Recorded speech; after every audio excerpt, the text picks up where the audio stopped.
Maraming pinaniniwalaan ng tao, mga paniniwalang inaasahan niyang totoo. Ngunit ano nga ba ang katotohanan? Nakasalig ba ang paniniwalang iyan sa banal na kasulatan? O nahuhulog lang sa sariling opinyon o kuro-kuro ng tao? Alamin sa palatuntunan, Biblia o kuro-kuro?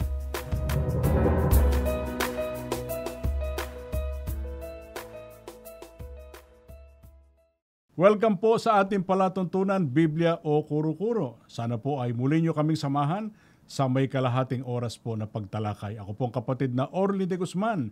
Kasama po natin muli ang kapatid na Christian Cruz. Magandang araw po, kapatid na Orly. Gayon din sa inyo mga kaibigan. Samahan niyo po kami sa makabuluhang pagtalakay.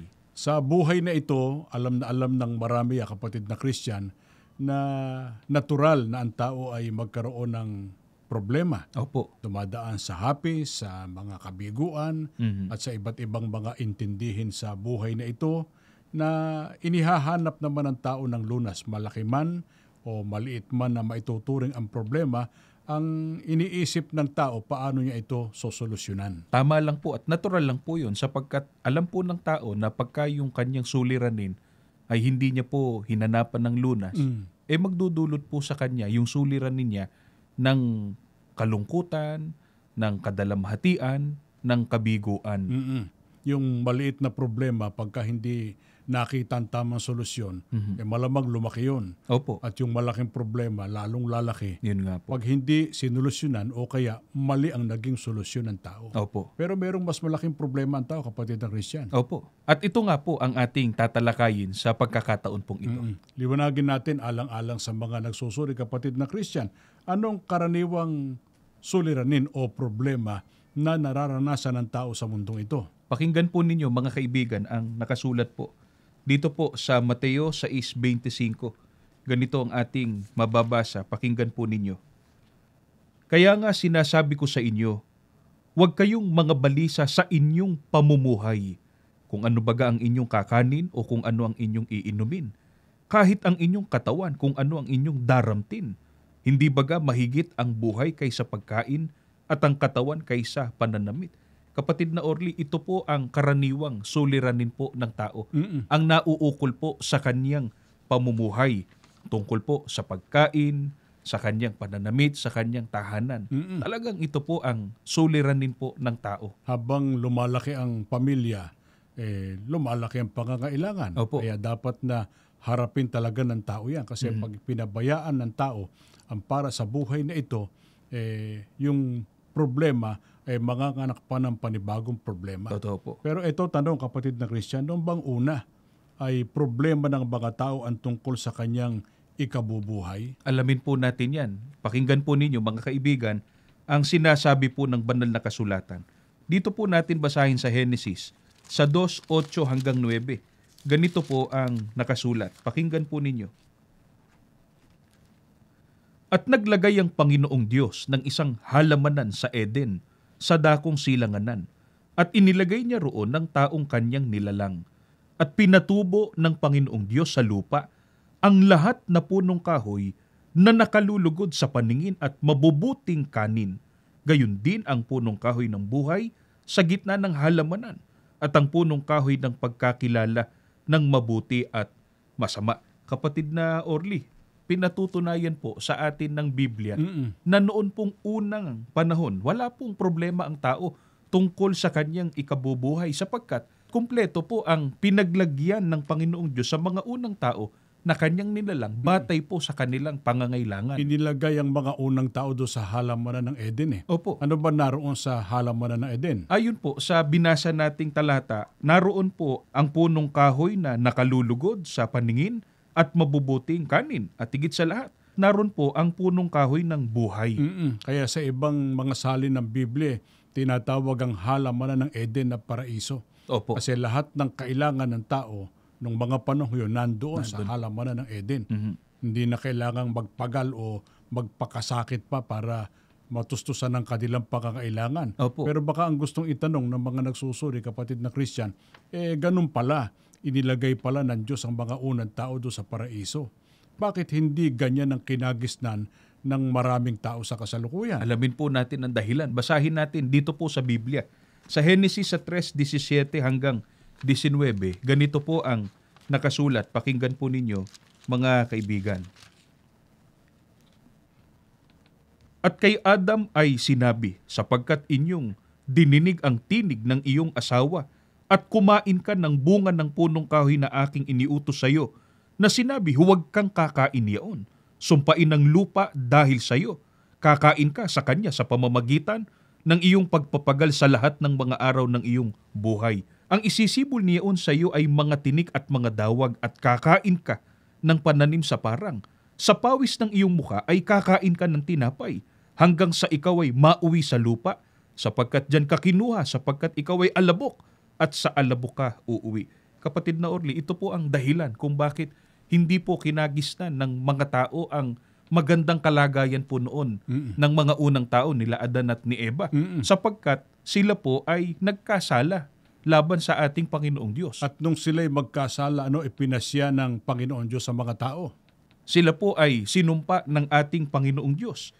Hindi lamang po yung kanilang ikinabubuhay, kundi maging yung kanilang mismong buhay. Sabi nga po ng Panginoong Diyos, sumpain ng lupa dahil sa iyo, kakain ka sa kanya sa pamamagitan ng iyong pagpapagal sa lahat ng mga araw ng iyong buhay. Sa pawis ng iyong muka ay kakain ka ng tinapay, hanggang sa ikaw ay mauwi sa lupa, sapagkat diyan ka kinuha, sapagkat ikaw ay alabok, at sa alabok ka uuwi. At para matupad yung pasyang iyan ng Diyos sa mga tao, dahil nga sa pagkakasala, anong ginawa ng Diyos sa kanila? Pakinggan po natin sa mga kasunod po na talata dito po sa Henesis sa 3:23 hanggang 24. Ganito po ang ating mababasa. Kaya pinalaya siya ng Panginoong Diyos sa halamanan ng Eden upang kanyang bukirin ang lupaing pinagkunan sa kanya. Ano pat itinaboy ang lalaki at inilagay sa silanganan ng halamanan ng Eden ang mga kerubin at ang isang nagniningas na tabak na umiikot upang ingatan ng daang patungo sa kahoy ng buhay. Kapatid na Orly, ayon po sa binasa nating talata, sila po ay pinalayas, ang mga unang tao, sina Adan at Eva, pinalayas po ng Panginoong Diyos sa halamanan ng Eden. Itinaboy sila papalabas. Kasi nando sa halamanan yung kasaganaan . Opo. Yung pangangailangan nila nando sa loob ng halamanan para matupad yung sumpa ng Diyos sa kanila, yung ipinasya, pinalayas sila sa halamanan ng Eden. Kaya sa kalagayang iyan ng tao, kapatid na Christian, paano malulunasan yung problema ukol sa kanyang kabuhayan? Pakinggan po natin ang itinuturo po ng banal na kasulatan sa Kawikaan 28:19. Ganito po ang ating mababasa. Pakinggan po ninyo, mga kaibigan. Sagana sa pagkain ng magsasakang masipag, ngunit nagdarahop ang taong tamad. Itinuturo po ng Biblia kung papaano malulunasan ang suliranin po ng tao ukol sa kanyang pamumuhay. Magtulog ba na magtulog? Ay hindi po, kundi ang sabi po ay magsipag o maging masipag. Kaya ang patotoo po ng Biblia sa gayon, ang sabi, sagana sa pagkain ng magsasakang masipag, ngunit nagdarahop ang taong tamad. Kaya gusto ng tao na umunlad ng kanyang buhay, kailangan niyang magpakasipag. Mahalaga yun. Mahalaga ang abilidad.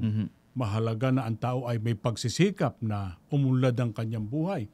Pero kung ang tao magtutulog na lang ng magtutulog, magpapakatamad, dadami lang kawawa pagka ganon. Hindi masosolusyonan yung problema ng tao tungkol sa kanyang kabuhayan. Ano ba karapatang nawawala doon sa mga taong ayaw maghanap buhay o mga taong tamad? Pakinggan po natin sa 2 Tesalonica sa 3:10. Ganito po ang sagot ng banal na kasulatan.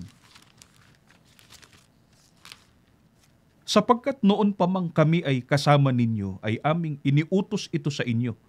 Kung ang sino man ay ayaw gumawa, ay huwag din namang kumain. Kapatid na Orly, ang nawawala po sa taong tamad ay yung karapatang kumain.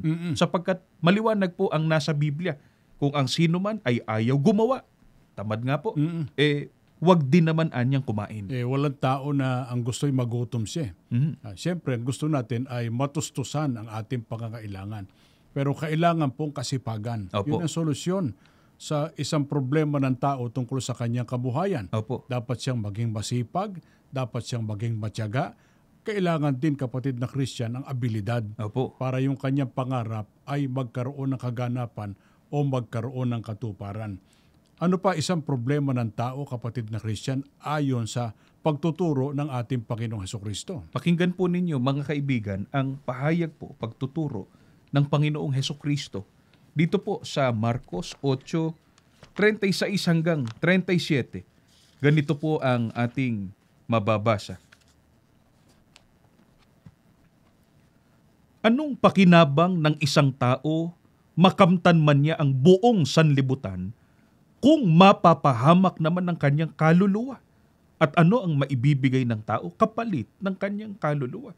Kapatid na Orly, meron pong mas mabigat na suliranin ang tao bukod doon sa kanyang suliranin sa pamumuhay. Kung alin po yun, ito po yung suliranin ng kanyang kaluluwa. Sapagkat ayon nga po sa pahayag na ito ng Panginoon Hesukristo, kung makamtan man ng isang tao ang buong sanlibutan. Halimbawa, nagpakasipag nga siya. Opo. Ginamitin Naging ng masagana. abilidad, sumaganang kanyang buhay. Pero ano sabi ng Panginoong Hesukristo? Ang sabi po ng Panginoon Hesukristo, anong pakinabang ng isang tao makamtan man niya ang buong sanlibutan kung mapapahamak naman ang kanyang kaluluwa?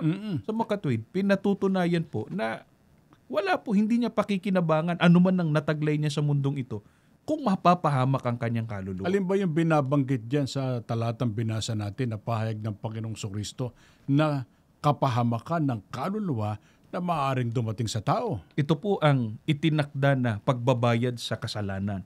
Pakinggan po ninyo ang katunayan, mga kaibigan. Dito po sa Roma 6:23. Ganito po ang ating mababasa.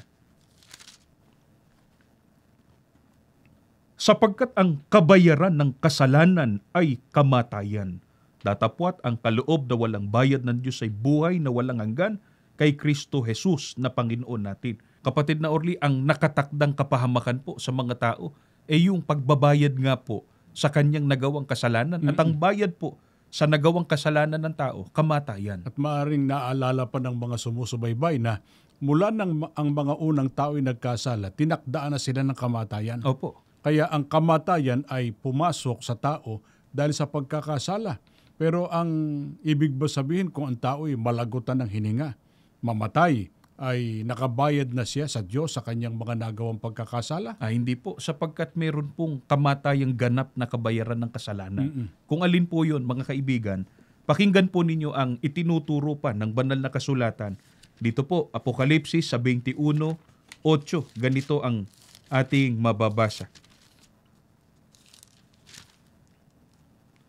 Ngunit sa mga duwag at sa mga hindi mananampalataya, at sa mga kasuklam-suklam at sa mga mamamatay tao, at sa mga mapakiapid at sa mga manggagaway, at sa mga mapagsamba sa Diyos-Diyusan, at sa lahat ng mga sinungaling, ang kanilang bahagi ay sa dagat-dagatang nagnininga sa apoy at asupre, na siyang ikalawang kamatayan. Kapatid na Orly, ang kamatayang ganap na kabayaran po ng kasalanan ay ang ikalawang kamatayan. Doon po sa dagat-dagatang nagnininga sa apoy at asupre o tinatawag po na impyerno. Yan ang mas malaking problema ng tao. Opo. Isa, yung problema niya sa buhay na ito, kabuhayan, at ang isa ay yung binabanggit diyan na pagbabayad ng tao ng kanyang kasalanan doon sa dagat-dagatang apoy. Opo. Na ang parusa doon ay araw at gabi magpakailang-kailaman. Kaya kung inihahanap ng tao na solusyon yung problema niya sa buhay na ito, yung kanyang problema pangkabuhayan, lalong dapat hanapin ng tao ang solusyon sa nakatakdang parusa pagdating ng araw ng paghuhukom. Opo. Sapagkat pag hindi po nakita ng tao ang tamang solusyon, meron pong napakalaking problema na kakaharapin ng tao pagdating po ng araw ng paghuhukom. Baka sabihin ng iba, problema nila yon. Baka akala ng iba ay kung siya ay merong mga taglay na katangian sa kanya sarili, absuelto siya sa problemang iyan. Alin ba ilang tao ba ang nakatakdang ibulido sa ikalawang kamatayan? Lahat po ng tao, sapagkat ang lahat po ay nagkasala. Ito po katunayan, mga kaibigan, sa Roma sa 5:12.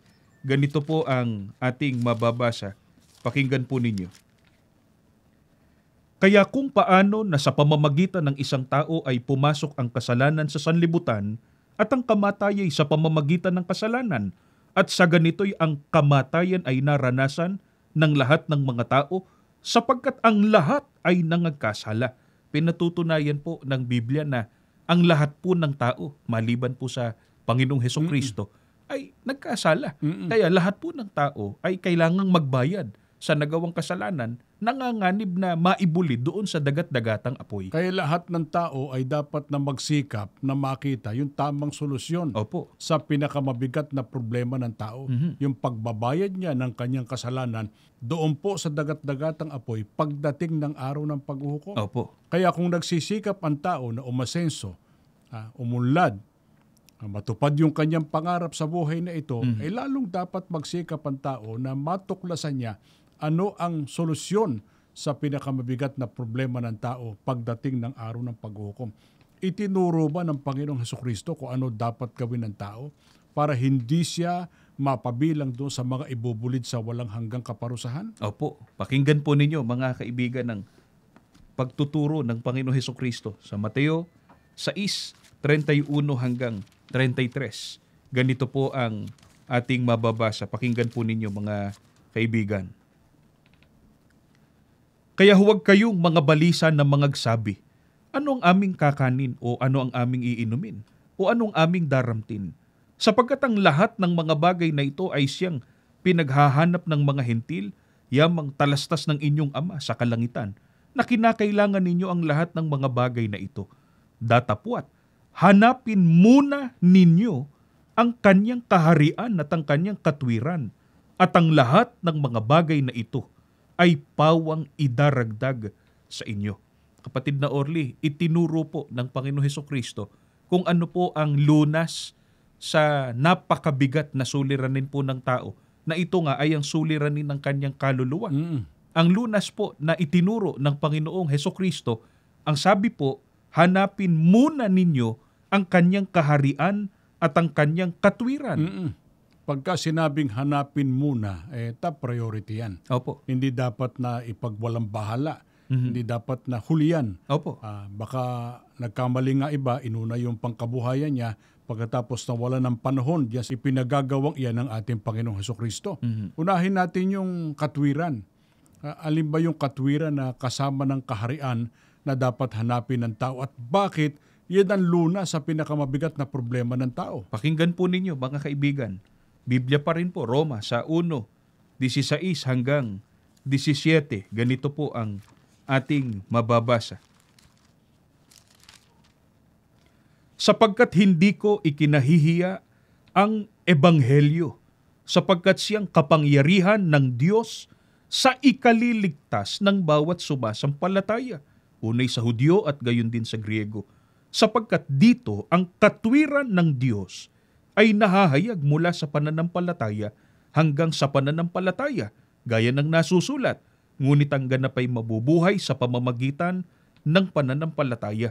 Kapatid na Orly, ang katwiran na una ring dapat hanapin ay ang ebanghelyo o mga salita ng ating Panginoong Diyos. Nakasulat sa Biblia. Opo. Bakit yan ang unang dapat hanapin kasama ng kaharian?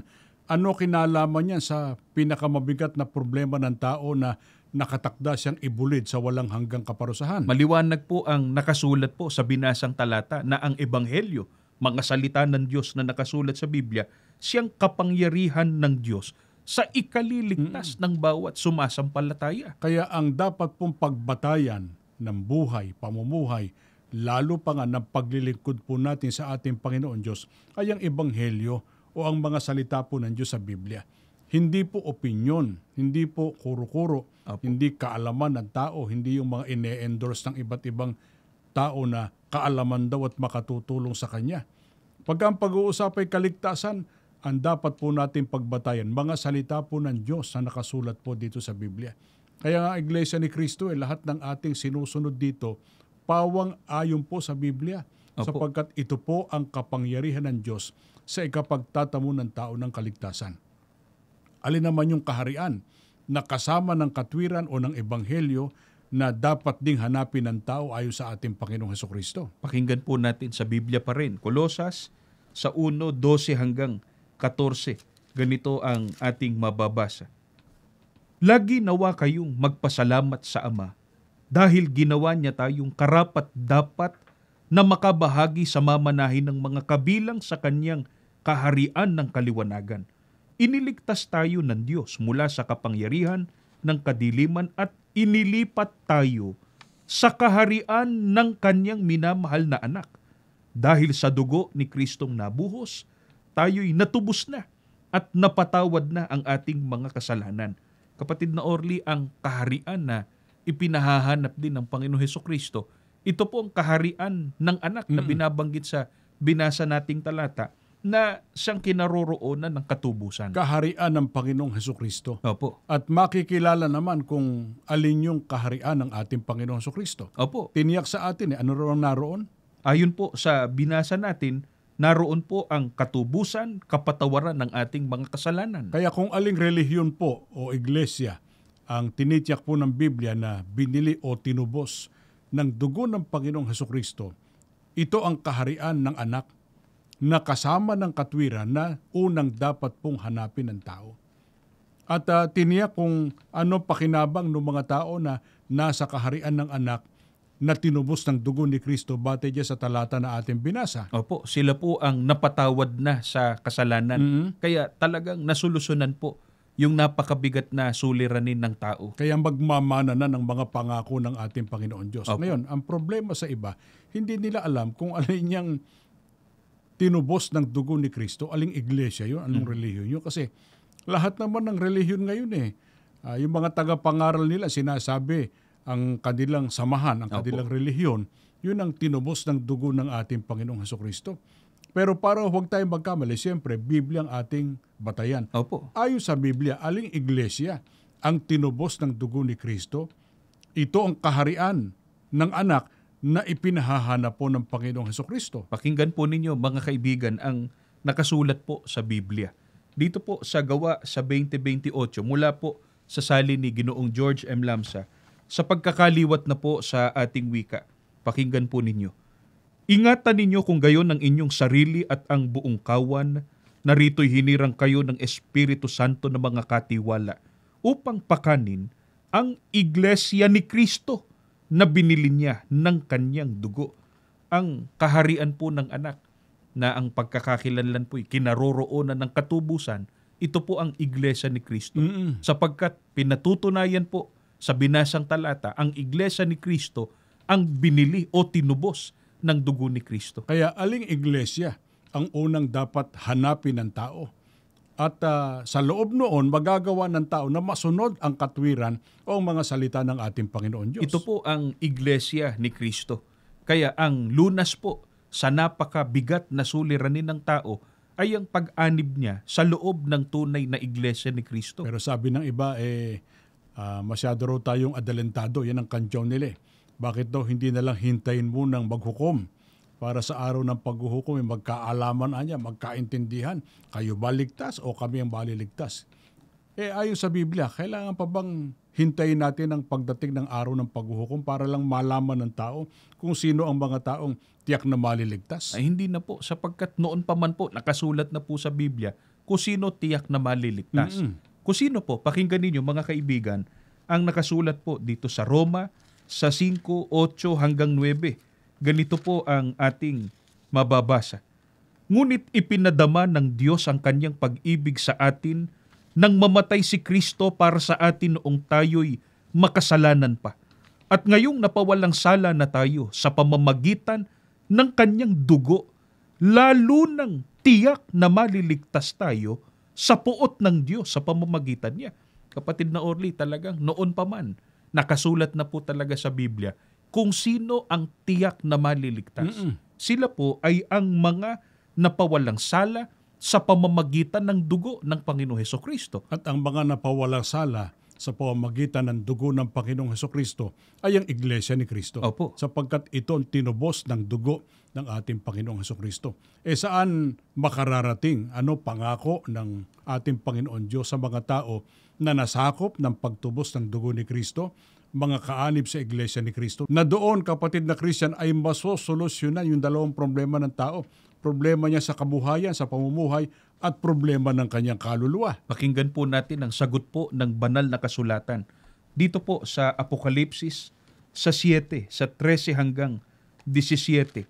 Ganito po ang ating mababasa.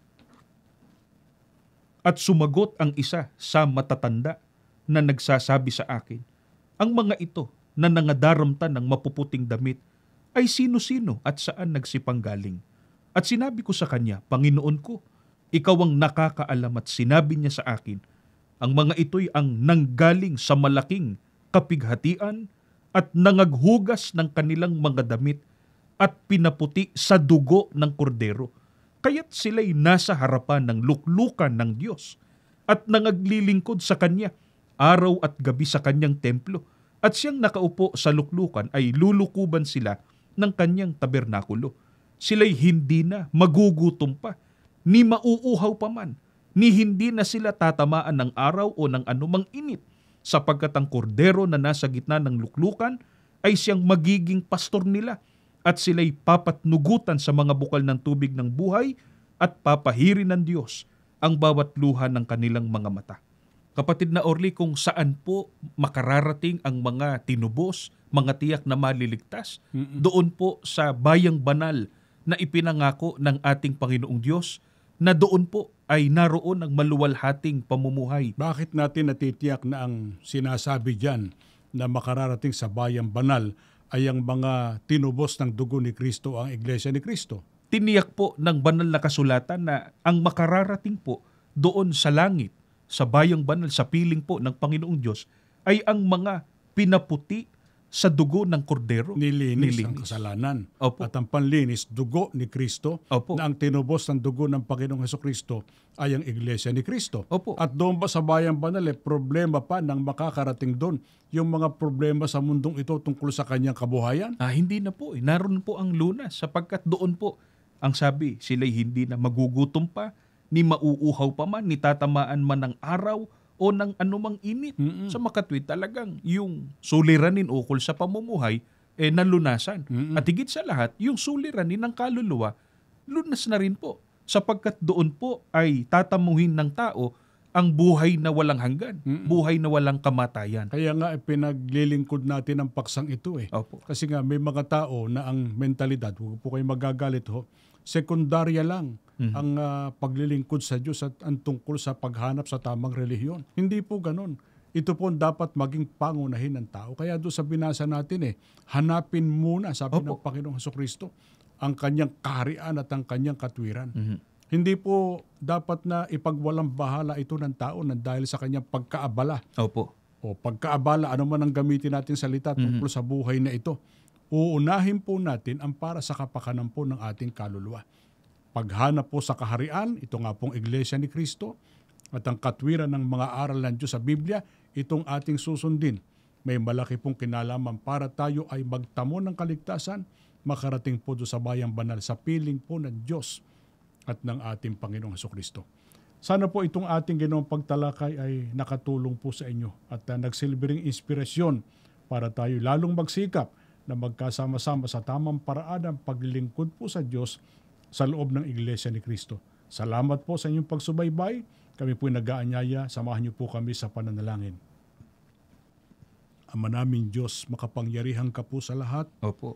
Maraming salamat po sa muli mong pagkasangkapan sa palatuntunan ito. Amen. Sana po ay nakatulong kami sa mga nagsusuri Amen. upang kanilang pagsikapang hanapin ang iyong kaharian, Opo. kasama ng iyong katwiran, Opo. maging kaanib sa tunay na iglesia, Opo. at makasama po namin sa pagsunod po sa iyong mga kautusan Opo. patungo sa aming kaligtasan. Amen. Panginoong Jesus, pagpalain mo po ang palatuntunan ito. Opo. Patuloy pong gamiting kasangkapan para magturo ng iyong katotohanan. Amen. Ama naming Diyos, patuloy pong basbasan ng buong iglesia Opo. sa pangunguna po ng aming tagapamahalang pangkalahatan. Opo. Hinihiling po namin ang lahat ng ito sa pangalan po ng aming Panginoong Hesukristo. Amen. Amen.